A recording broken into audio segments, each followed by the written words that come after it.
Yeah, but he's still a bitch. He still complains all the time. He'll still like walk down the court, bitch into the refs to get a foul. Jordan did the same thing though. He wouldn't just like walk up the court. He would get back on defense. Okay, you don't know that. You didn't watch him play. I don't think he would. LeBron has. See, that's the narrative game though. Like the narrative of it is, oh, LeBron is softer than Michael Jordan because the boomers who are in the mainstream media craft that narrative. Yeah, but he is. I don't think that's true. I think it is. I guess I'll never know unless I would actually sit down and watch every single one of Michael Jordan's games. Yeah, just do that this weekend or something. You got nothing else to do. The Pro Bowl's on. That's true. It's better. A lot better than watching that. Yeah. Dude, I'm just feeling like the come down, like hangover of the NFC and AFC championship right now. I was dog tired at the fourth quarter of that Rams game. Yeah, I don't know what it is. I think it's there's exhausting. I think it's just too much good football. I think so. I think that's what's happened to us. I think too much of we've been too gluttonous. Right. It's like we've just been doing heroin 6 times in the last 2 weeks. It's just like, all right, well, I got to stop doing it now. I did not leave my couch for like 8 hours yesterday. No, that's because of the heroin. But yeah, yes, exactly. I also, my arm is really freaking out. I don't know what reality quite is. And sorry, our co-host right here, I should be addressing him right now. Yeah, I mean, yeah, it's just too much good football. Yeah, like that was a great game, that Rams game. It was, and again, felt like I didn't even appreciate it. Right, because we've just been spoiled this postseason. Mm-hmm. And then obviously the Chiefs game was probably the best game of the weekend, I would say. Yeah, I would say so too. Mm-hmm. That whole game felt so weird because it felt like the Chiefs totally out of control. I know we do a lot of Madden comparisons on the podcast, but right, that's exactly what it felt like. It felt like you got way ahead in Madden, got way too cocky. But literally how like Mahomes even played, like he would do all his running back and forth constantly and then just like chuck it up and expect something to work, and it didn't. Yeah, he was like holding the ball way too long. It was like seeing Kyler Murray play. It really was. Yeah, I don't know if it was if the Bengals DBs were that good or if Mahomes was just trying to do way too much. Right. But that whole end of the game, it just felt like he was trying to be a hero. Mm-hmm. And like they kind of abandoned the run game. They weren't, because they were in the first quarter, they were giving the ball to McKinnon and Allaire a little bit. Mm-hmm. And then they just kind of strayed away from that. And Mahomes was just kind of overthrowing guys, underthrowing guys, holding the ball way too long, not throwing the ball away. And like their offense just got away from them big time. It was bad execution overall. And the defense didn't play great for the Chiefs, but I mean, like, what are they supposed to fucking do? Like your offense is going 3 and out. Like, yeah, if you're going to have a high-powered offense, you probably don't also get a high-powered defense in a salary cap team. That's just how it works. Like you're expecting your offense can at least put up like 28 or whatever. And then the biggest play of the game was the play before halftime. Mm-hmm. Like you just dump it off to Tyreek Hill in a swing pass. You don't try for the end zone. You don't maybe try to run the ball, get him off direction a little bit. That was just like the worst play call you could have done possible. Again, it was just like, yeah, they got like really cocky and just figured out everything. They think they had it all figured out. Right. And Mahomes just started playing really tight at the end. He was just very afraid to make a mistake. Very weird. Yeah. Because that first quarter, they were just awesome. Can we classify it as a Chiefs meltdown? I feel like they weren't really getting the usual, like, oh, you choked treatment. Just everyone was excited about the Bengals, but the Bengals, they were ahead, what? Was it 21-3? 21-3, yeah. Second quarter. Yeah. And then just nothing. I think final score is 27-24. I think that classifies as a meltdown or a choke. Yeah, if it's 13 or more points, I think that's a choke meltdown. A little bit. Area. Especially when you are the better team. Yes. I mean, 10 points, anything can happen with 10 points, but like, I think once it reaches like the 2 touchdown mark, that's meltdown territory for sure. Yeah, and you definitely want to give credit to the Bengals because they controlled the ball the entire third quarter. They had that, like, I think 9-minute drive to start off the quarter when they got the ball back, and they kept the ball away from the Chiefs. They played them about as well as you could. The Bengals defense really stepped up in the second half, held them to 3. Unbelievable. Like I just can't put my finger on it, but they're just playing like perfect in the second half of all these games. Yeah. Like the first half, they'll start a little slow and then they'll just keep building and building and building off of that. Zach Taylor might be a good coach. He might be. You know, they might be. Again, it's a narrative thing. Like I always just go with whatever like the media tells me, I feel like. Right. Yeah, well, maybe they could be undefeated in spite of Zach Taylor. You never know. Maybe.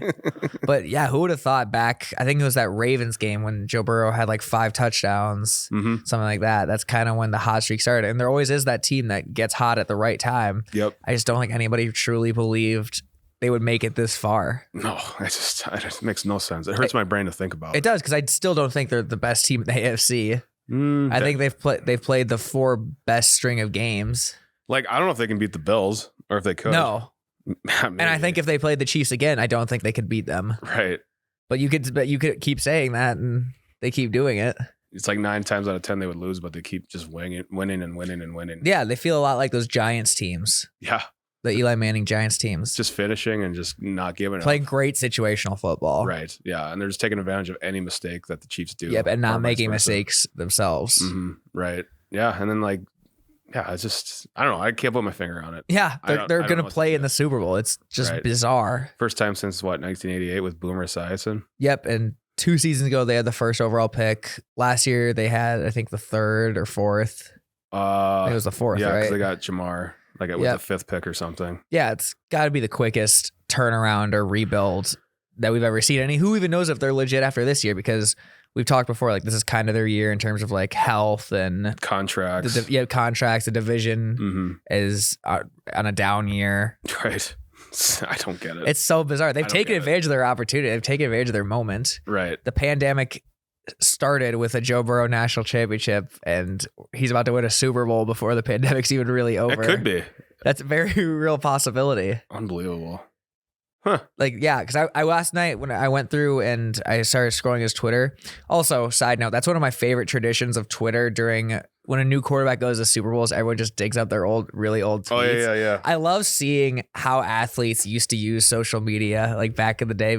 Back when how anyone used to use social media before like brands became so prevalent and whatnot. Right. But like they would just post like selfies or like pictures of dogs. All right. Or just tweet stupid things like, what did Joe Burrow tweet? Like some he's just talking about like all-time movies and stuff like that. Such an innocent thing back then. Yeah, exactly. You had no idea what this is going to become. Mm-hmm. And I even like went back even just a few years ago, like he tweeted after the combine, he's like, sorry guys, I have to retire from football. My tiny hands will allow the football to slip out of my all times. He's proving all the doubters wrong. Yeah, he's been playing this season. I keep forgetting he got injured last year. He wasn't even supposed to play this year. Right. There were people saying he should have taken this year off. Right. No, he's going to play in the Super Bowl. Mm-hmm. It's so bizarre. I don't get it. You like Joe Burrow? Yeah, I do. Wow, that's a hot take. Yeah. I feel like there's not a one person that hates Joe Burrow. No one's come out and been anti-Burrow. It's a very, I guess, not boring topic, but... Isn't that funny? Like how we just choose people? Yeah, we just like Steph Curry doesn't get as much hate as the next guy. But then, like, I don't know. Burrow versus Baker. They're kind of like the same guy. Right. And if Baker said half the things Burrow said, I think he would get flamed for it. That is true. Like, humans are so weird. There's just certain humans that we all, like, get behind and like, and there's certain ones that we get behind and dislike. Right, yeah. I can't put my finger on it, of what it is or why that happened. Burrow's, like, the most interesting character in this whole Super Bowl for sure. Like, he shows up to games wearing, like, fur coats and... very fucky, like loud outfits. Just like, wow, he's got style. Yeah, he's cool. But yeah, if like at so many other players, they could not get away with that. Like if Kirk Cousins did that, yeah, he'd get roasted. 100%. If Kirk Cousins or anything besides like a sweater, right? I think Burrow may be the only quarterback who can get away with that right now. Yeah, him and like Fitzpatrick or something stupid. But yeah, it's weird. Like he doesn't take himself too seriously, yet he kind of does at the same time. Yeah, it's weird. I don't know if that's how it is, but yeah, I would love to do just a psychological study on him and like just get like life advice from him. He seems like he knows what he's doing, even if he doesn't. Yeah, I don't understand how we just attach ourselves to people that we like, people we don't like, and then so on and so forth. Yeah, it's kind of just a natural consensus. He's younger than us too. I can't get his jersey. Can't exactly. Damn it. I was looking this morning. I'm like, could I? If I really wanted to get his jersey, could I? Nope. He's 6 months younger than me. Nope. Doesn't count. Damn. Nope. Can't do it. Also, we have to scrub this entire last segment from the podcast. I can't be out here gushing about someone younger than me. Oh, I'm so embarrassed. Terrible. So they're in it. Then Rams Niners pretty much went as I expected as well as I hoped. The Ramley is in. I'm excited about that. The second time in 4 years. Oh, did you track your heart rate? Oh my God. You forgot. I forgot. No. Yeah. I should have. That would have been a good time. Like I said, though, I was telling you earlier, I never felt like the Rams were out of control in that game. To me, it just felt like they had the whole thing covered. I thought the game was over when Kittle got that touchdown. Did you? I thought Rams are going to run the ball. I can't see Stafford coming back. I thought it was over after that. Well, yeah, then the Niners just got so conservative too. Like that's a thing now with Kyle Shanahan. He gets these big leads in these playoff games and Super Bowls, and there's 3 instances now where he has gotten way too conservative and they've lost the game. And that Rams defense really turned up the volume in the fourth quarter. Yeah. Like Aaron Donald was in the backfield like every play. Yeah. And Jimmy G was just chucking whatever he had. He should have had like 4 more picks than he did throw. That was bad. He had a rough showing. Right. And then Tart not getting that interception. He's dropping that interception was huge. So, I don't know. That kind of sucked. But Cooper Kupp looked great. Kupp looks great. Odell looked pretty good. I don't think they get to where they are without Odell. Probably not.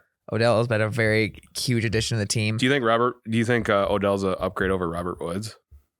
In terms of probably just like pure talent, yes. But in terms of like fit of the team, I would still say Robert Woods. Gotcha. Just because he's been with the team longer. He does, from everything we hear, he does a lot of like stuff that doesn't show up on the stat sheet, like run routes and block and stuff like that. Right. Bringing donuts to team meetings. Yeah, exactly. Like take the garbage out. Take the garbage out. Yeah. Bob's a good guy. Bob, yeah, you gotta have a Bob on your team. Bob Woods. They should call him Bob Woods. They call him Bobby Trees. Let's just call him Bob. That's not bad, I guess. I like Bobby Trees. Yeah, that's not bad. But yeah, super excited about that. I think the Rams deserve to be here. I think it's cool that a team went all in.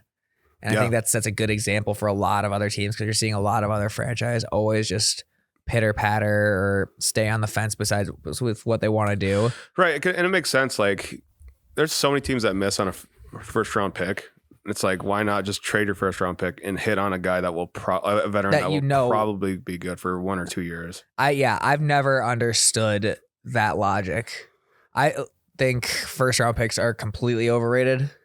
I think if I were a team like, say right now I was trying to get Russell Wilson, I would just say you can have a first round pick for every single year he plays for us. I think that's totally worth it. I think giving up a first round pick and having stability with a franchise quarterback and immediately upgrade, I think that's completely worth it. Yeah. Because like how many times have we seen like a cornerback get drafted in the first round and they're just jack shit? Exactly. Yeah. Like it's a cool, I think you get too obsessed with like the draft day itself because that's like the only thing in the offseason you really have to look forward to for your team. So it's just, that's like a big money selling point for your team, like for all the draft parties and stuff like that. All the hope and the exactly. And I think optimism. You just as a GM, you probably get a little too attached to that as well. And I think it's case by case with each team. Like I think if you're a dog shit team, you should probably be drafting. Yeah, obviously. I don't think the Lions should probably not be going all in right now. Right. Or like I'd say if you're picking 15 or later, it's probably a good idea just to maybe trade it away with something. I think if you're not in the top 15, you should be trying to upgrade with veteran players or trade back and acquire more picks. Because the weird thing about the Rams is everyone says they have no draft picks, but before this year, they had these throughout McVay's era, they had the second most picks of any team. They just draft later. Yeah, later on, and then like you get supplemental picks, or you can trade back in. Right. So they're still building depth, and their whole strategy has been take guys late, let them develop on the special teams and practice squad for a bit, and then they're ready to play. Like that safety that came and made the big play against the Bucs last year, got the pick against Tom Brady. He was just a special teams guy for the last 3 years, and then he finally got ready to roll. I forget his name when you're talking about. So they're big on like the development aspect while still getting free agents to come in and like make a difference. I mean, they went to the Super Bowl 3 years ago. Or 4 years ago, whatever it was, and now they're back again. So it seems like what they're doing is working with developing talent and keeping talent too. So and the funny thing, they don't have a first round pick until 2024. Nope, which is insane to me. It's gonna be a minute. So it's a good thing this was working because if they could not have beaten the Niners this time, that would have been a huge monkey on the back. Yeah, that would have been bad. And then that'd been a long off season. Like, what do we do with Stafford? Blah blah blah. Yeah, that'd been tough. Yeah. But credit to the Rams for winning. It's very cool to see two teams that are built completely different ways that'll be facing off. The Rams are kind of that win now. Like, let's do this. Let's go get veteran players, just plug them and play. Yep. And the Bengals are still supposed to be rebuilding right now. And they're like way over succeeding right now. Yeah. It's weird. It's so bizarre. I cannot wrap my head around it. It does not feel real. So early Super Bowl prediction. What's your early knee-jerk reaction pick? The line is 4. I like the Rams to win. I'm also just staying there like that because that's who I'll be cheering for. I've got financial interest. I have personal vetted interest. But 4 seems like a big number. These Bengals have been keeping games close. I think I would take Bengals +4 right now. I don't know, though. The Rams have got to be their toughest matchup so far, right? I mean, in terms of like actual X's and O's, not just like the best team they've played. But like that D line against the Bengals O line, that's going to be a nightmare, right? Yeah. Jalen Ramsey should be able to shut down Jamar Chase or at least slow him down. Right. Yeah. And the Rams have a lot of weapons on the exterior. The Bengals corners aren't stupendous. They're good, not great. They're good, yeah. Yeah. I don't know if they can stop Cooper. But then Whitworth will be back again playing. Yep. So that's huge. Fuck. I don't know. I'm definitely gonna wait. I'm not. No. If you're betting money on right now, you're a fool. You're a fool. You're a sucker. Yeah, you are. A sucker. I'm waiting until that Saturday. I think. Yeah. Something like that. Just because then hopefully there won't be any COVID thing that happens, or I don't think there's really any injuries. Usually there's a big injury during the Super Bowl week that everyone's like waiting on. Yeah, I think everyone's fairly healthy. I think so. Both teams are very healthy. Are you a fan of 2 weeks between championship and Super Bowl? I think it's too long. You think it should be a week? I get why they do it, to build up the anticipation and give the teams a week to actually practice. Because from what I hear, actual on Super Bowl week, you get very little practice in. Right. Just because you're busy doing media day and all that stuff. And it helps with injuries too. It does. And I suppose the anticipation doesn't really hurt, but I don't like it now that it's this late in February. It's going to be this late in February that the Super Bowl is happening. I kind of like it, honestly. The 13th, 14th. I guess it is a shorter off season, technically, by a week. Yeah, by a week. So that helps. But do you like the extra week in between? Yeah, I think it's kind of like it reduces excuses. Like if it was a 1 week, it'd be like, oh, we didn't win because this player got hurt, didn't have enough time to heal. So it kind of like eliminates those excuses of having that. Yeah, definitely. So, and yeah, just more time to prepare, and I'm fine with it. I get that. I don't think I hate it, but sitting here right now on like the Monday after, I just want the Super Bowl to be played. So I want it as soon as possible. Right. But we do have Pro Bowl, so we do have the Pro Bowl. Yes. We'll do a little Pro Bowl preview later on. We go from heroin to a glass of milk. Some vegetables. Yeah. Yeah, it's gonna be rough. I wonder if is the line up for the Pro Bowl? Do they let you bet on the Pro Bowl, right? Oh yeah. Okay. I'm not seeing the line on DraftKings right now, but I'm sure it'll be around here somewhere. They don't even fucking know what they're gonna do. No, I'm sure they just that's like the one that the bookies let their kids decide or something like that. Do you like the color blue or red bar? Exactly. Well, at least the AFC will have some stacked people. Mahomes, Josh Allen will both be playing. If they play. If they do play. I know Kirk Cousins is playing for the NFC. Damn straight he is. Yeah. Kirk Cousins lives for the fucking Pro Bowl. Make it down to Vegas. Yeah. Kirk's going to be hitting slots for sure. No, there's no way he's gambling. Frick. Yeah. as the blackjack dealer screws him over. Do you think anybody will get in trouble being in Vegas with the Pro Bowl? That is a good question. The NFL also hasn't had an off-the-field incident in a suspiciously long time. I'm going to call my shot and say somebody gets arrested this week involved with the Pro Bowl. Yeah, either a coach or a player. Yeah. It's probably a dick move to guess which player, right? Nah, yeah. I was just going to say somebody out there. I'll say somebody on the AFC will get arrested. Okay. I'm not going to name an actual player because that just seems like character assassination. Right. You're just picking a name out of a hat. Like, oh, that one, yeah. Yep. I'll say someone in the AFC gets in trouble. I'll say the NFC. Oh, okay. It makes it a little more interesting. That will be interesting to see if people will get in trouble because in Honolulu, there's not really too much to do. You're probably just drinking on a beach or something. Right, yeah. But in Vegas, there are things to do, especially with guys after a long season. Mm-hmm. Yeah. And I don't hate it that it's getting played in like the 48 states compared to Honolulu. Yeah. I'm fine with that. Yeah, the Pro Bowl, I have no preference either way on any Pro Bowl tradition. Right. So it'll be fine. Ladies and gentlemen, the Super Bowl is only 2 weeks away, and that's big for sports bettors everywhere. That is the holy mecca of sports betting. That is the grand finale of the big NFL season. Mm-hmm. And if you're like us, you've been spending all of your time working with DraftKings this football season. And why stop now? DraftKings is the official sports betting partner of the NFL and the Goose Day Gambling Podcast, and they have all of the best bets that you could ever want to make money on. Players can do insane, cool prop bets. I know coin toss is a big thing. I know the Gatorade Oh, yeah. Super Bowl odds are already up. Super Bowl MVP odds. Mm-hmm. I like Odell Beckham for Super Bowl MVP right now. Bit of a dark horse. A little bit. I always like to go with the dark horse. And quarterbacks, that's just too easy. Yeah. Got to spice it up a little bit. Exactly. So you can look into those. You can do same game parlays. You can combine multiple bets from the same game for a big payout. So the more legs you add, the more money you win. I saw someone this weekend bet on the exact 2 scores of the 2 games. Put a $20 bet and won like $53,000. Beautiful. Love it. Yeah. Love to see it. Yep. And that could be you if you play with DraftKings. It is safe, secure, and reliable. Best of all, you can deposit and withdraw your cash whenever you want. Put it in, bet on the Super Bowl, take it out. That's that simple. All you gotta do is download the DraftKings Sportsbook app now. Use promo code YouBetcha and bet on whatever you want. That's promo code YouBetcha for the DraftKings Sportsbook if you're a first-time customer. And that is the official sports betting partner of the NFL. Must be 21 years or older. New Jersey, Indiana, or Pennsylvania. Only new customers only. Minimum $5 deposit and $1 wager required. 1 per customer. Restrictions apply. See DraftKings.com/sportsbook for details. Gambling problem? Call 1-800-GAMBLER. The last thing we didn't really touch on was, is Tom Brady retired or no? Do we know anything about that? I don't know what's going on with that. I'm assuming he is. I think he's just upset that it leaked. Couldn't do it on his own terms. Yeah, I think he's probably putting together some video. Right. Something right now. Because, the agent texted Schefter and said, Tom, it will neither confirm nor deny these reports or like the accuracy of them or whatever. And he will be making his decision on his own time or whatever. So when somebody usually says no comment, that usually means yes. Yeah, I think so too. Right. I think, and like I said before, like after the season ended for them, I do think he will retire.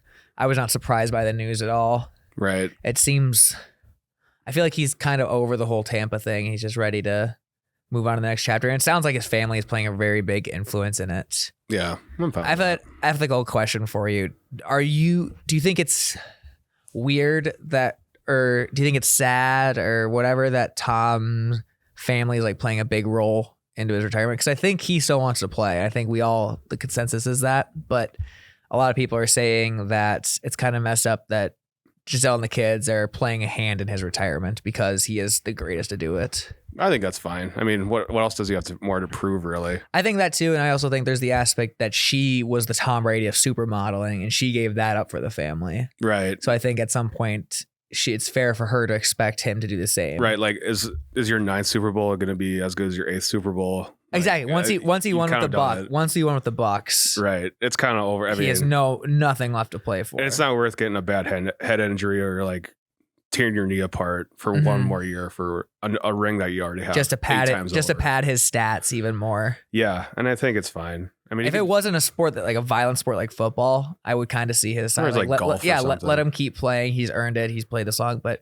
after that Bucs game, especially, those people are trying to hurt him. And one bad injury, I don't care how many TB12 methods he's put in place. Right. All it takes is one bad hit. Right. It's just not worth it to do it. Yeah. So I mean, you've accomplished what you've accomplished, and you might as well. Yeah. You go be great at something else. I mean, he's talented enough to do something else great. He said he's interested in acting or like architecture. He's got other interests he might want to do. He maybe just wants to take TB12 to the moon too. Right. And he's a talented dude, so I think he's driven for sure. Right. He can do something else great. It doesn't have to be football. So yeah. I'm fine with that. Yeah. I think after doing something for 22 years, anyone would naturally want to do something else. Right.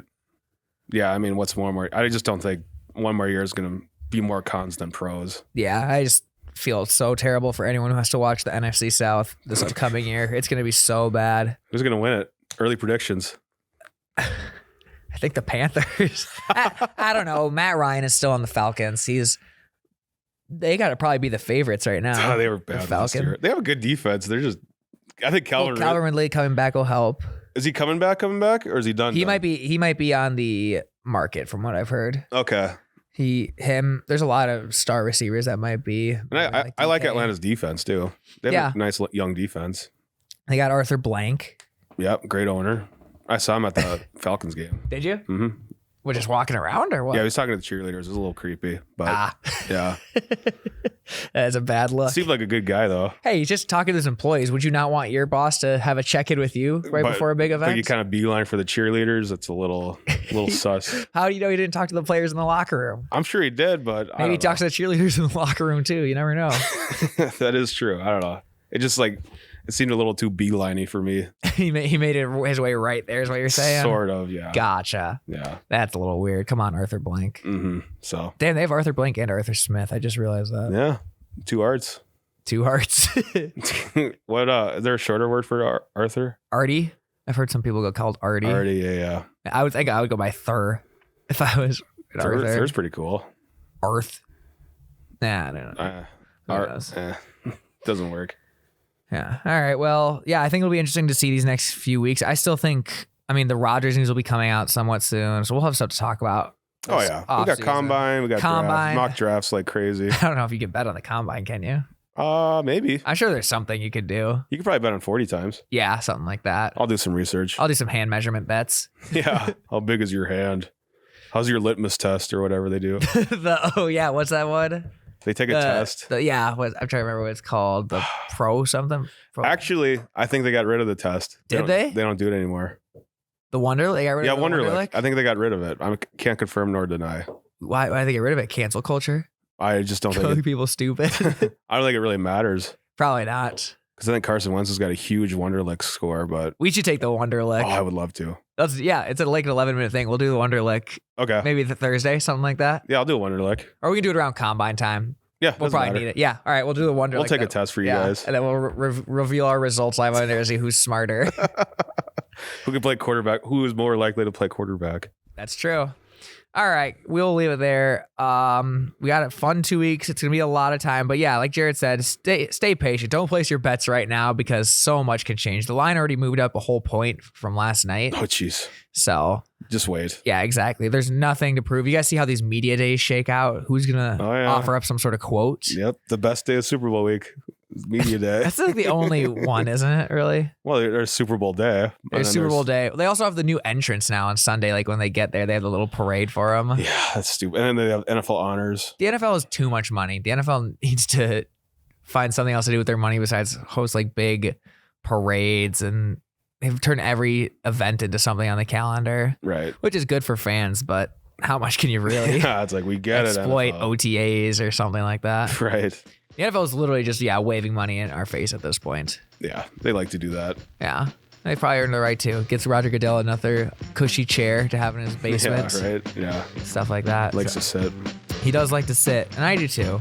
So we'll wrap this podcast up at that. Enjoy Pro Bowl week. We'll see you on Thursday. We'll talk Pro Bowl and a little bit of Super Bowl stuff, and then we'll get ready to lock in and do the damn thing.